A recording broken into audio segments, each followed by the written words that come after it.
বনের মাঝখানে একটি নির্জন গ্রাম। গ্রামের শেষ প্রান্তে ছিল একটি পুরনো ভাঙাচোরা বাড়ি, যেখানে কেউ কখনো যেতে চাইতো না, কারণ স্থানীয়রা বলতো সেখানে রাতে অদ্ভুত শব্দ শোনা যায়। একদিন অভিনবের এক যুবক স্থির করলেন তিনি সেই বাড়ির রহস্য উদ্ঘাটন করবেন। রাতের আধারে তিনি সেই বাড়ির দিকে হাঁটা শুরু করলেন। বাড়ির দরজা ভাঙা, জানালায় কোনো আলো নেই, তবুও অভির মনে কোনো ভয় ছিল না। তিনি বাড়ির ভেতরে প্রবেশ করলেন। হঠাৎ বাতাসের সাথে এক অদ্ভুত শীষ শোনা গেল। এক কোণে পুরনো একটি আয়নায় কালো ছায়া দেখতে পেলেন। মনের মধ্যে ভয় ঢুকে গেল অভির, কিন্তু তবুও তিনি স্থির ছিলেন। অভি আয়নার দিকে এগিয়ে গেলেন, আর তখনই সেই ছায়া তার দিকে এগিয়ে আসলো।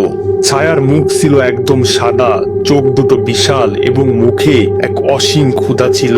ছায়াটি ভয়ঙ্কর গলায় বলল, তুমি এখানে কেন এসেছো? অভি দাঁড়িয়ে থাকলো, কোনো শব্দ না করে। তারপর হঠাৎ ছায়াটি তাকে চুষে নিতে শুরু করলো। অভি চিৎকার করে উঠল, কিন্তু সেই শব্দ কেউ শুনতে পেল না। বাড়িটি আবার নিস্তব্ধ হয়ে গেল, যেন কিছুই হয়নি।